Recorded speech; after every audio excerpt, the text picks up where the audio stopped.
नज़ीर लगारी साहब adhere तंजीया car हमारे साथ मौजूद हैं। आबिद ज़ुबैरी माहिर कानून भी हमारे साथ मौजूद हैं, उनसे भी इस मामले पर गुफ्तगू करेंगे। तो आबिद साहब, ये जो शिक 230 की बात हो रही है, ज़रा इसकी अगर आप आसान अल्फाज में वजाहत कर सकें, इसके बाद निगरान हुकूमत को क्या क्या मज़ीद इख्तियारात हासिल हो जाएंगे?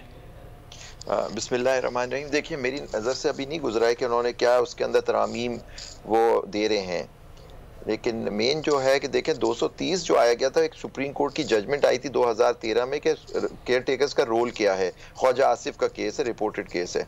तो उसके अंदर उन्होंने कहा था कि जो निगरान हुकूमत है वो डे टू डे अफेयर्स कर सकती है, कोई पॉलिसी डिसीजंस नहीं ले सकती, और उसका सिर्फ काम होता है फेयर एंड फ्री इलेक्शंस कराना। उसके अलावा कुछ नहीं कर सकते, ट्रांसफर ये सब इस तरह की चीजें वो नहीं कर सकते। तो इसी चीज को उन्होंने कोडिफाई कर दिया था 2017 में शिक 230 को लाके। अब इसके अंदर कोई भी तब्दीली की जाएगी तो उससे पूरा जो आपका सेटअप है केयर टेकर का, उसका कॉन्सेप्ट ही खत्म हो जाएगा। क्योंकि देखिए, इलेक्शन जो है, जो भी उसका मकसद है, वो आर्टिकल 218 को भी देखना होगा कि 3 में कि ये इलेक्शन कमीशन का काम है कि इलेक्शन को फेयर फ्री कराना और ट्रांसपेरेंट इलेक्शन कराना। अगर केयर टेकर के पास इससे ज्यादा कोई ताकत पावर दे दी जाए, जिससे तो उनको फिर ये सारी इलेक्शन पे सवालात उठ जाएंगे कि ये ट्रांसपेरेंट इलेक्शन होंगे या फेयर इलेक्शन होंगे एक केयर टेकर के होते हुए। तो ये देखना है कि ये इसको मैं समझता हूं कि अगर इस तरह की कोई भी तरमीम की जाए तो ये आइन के और जो जजमेंट्स हैं सुप्रीम कोर्ट के, उसके मुतसादिम होंगी, डिस्पाइट द फैक्ट उसमें वो कह सकते हैं कि not standing anything judgement of the court order ये वो। लेकिन मैं समझता हूं कि ये चैलेंज होगी और उसमें क्योंकि वरना फिर फेयर इलेक्शन का कॉन्सेप्ट खत्म हो जाएगा। जी, तो जुबैर साहब, इसमें जो ये अभी इख्तियारात देने की बात की जा रही है वो ये है कि आलमी इदारों से ये निगरान हुकूमत मुआहदे कर सकेगी, ये मुल्क की मफाद में माशी फैसले कर सकेगी। तो आखिर 2 से 3 माह का तो बड़ा मुख्तसर अरसा होता है, इसमें इतने ज़्यादा इख्तियारात की ज़रूरत क्यों पड़ सकती है निगरान हुकूमत को आपके ख्याल में?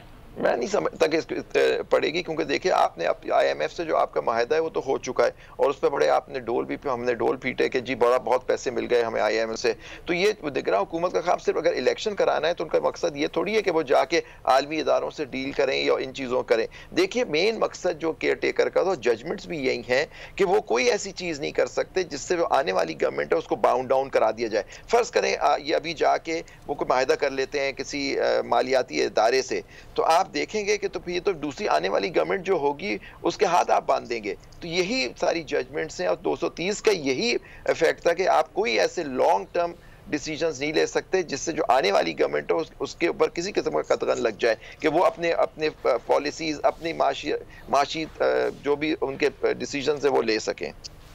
पाकिस्तान की IT इंडस्ट्री जो है वो पाकिस्तान की एक्सपोर्ट में एडिशनल इजाफा कर सकती है अगले 3 सालों के अंदर, क्योंकि IT और बाकी जो 3 सेक्टर्स हैं, उन 3 सेक्टरों में IT में फ़र्क है। वो ये है कि ये शॉर्ट टर्म में आपको गेन दे सकती है, जो पाकिस्तान की नीड है इस वक्त। IT को तो पहले भी, इससे पहले वाली हुकूमतें और इससे पहले भी लोग डिफाइन करते आए कि जी यार IT से बहुत चेंज आ जाएगा।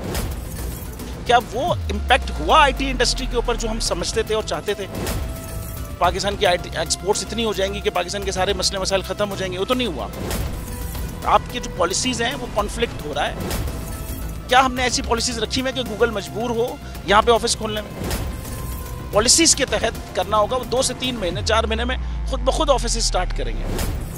जो आपके मुल्क का IT का एंटरप्रेन्योर है, $100 मिलियन तो वो बाहरी अकाउंट रोक लेता है। आप उसको मोटिवेट करके उसको पर फोकस करें, उस पर इंसेंटिव करें, वो आपको 100 आएगा तो आपका 5 टाइम्स इंक्रीज हो जाएगी फौरन। टेक्सटाइल में हम क्या करते हैं, हम उठाते हैं बाहर के किसी ब्रांड के लिए टी-शर्ट यहाँ बनाते हैं, उसको दे देते हैं। लेकिन अब IT के बाद अगर आप अपना ब्रांड बना के लोगो वहाँ पे बेचेंगे, चाहे B2B बेचें चाहे B2C बेचें, पॉसिबल है। पाकिस्तान की जो एक्सपोर्ट में ये $30 अरब से ज़्यादा का इजाफा इससे हो जाना खाली यार। गवर्नमेंट के फंडों से इदारे बनाकर और उनके थ्रू कोई रेवोल्यूशन आ जाएगा, सवाल ही नहीं है। तो आपने इंतखाब सही कर लिया है, अब आगे चीज़ सही करनी है, बस आप सही डायरेक्शन में सही चीज़ होगी इंशाल्लाह। मैं समझता हूँ $50 अरब तक की IT अब एक्सपोर्ट में कंट्रीब्यूट कर सकता है पाकिस्तान। सब्सक्राइब करें और बेल दबाएं ताकि कोई खबर रह न जाए।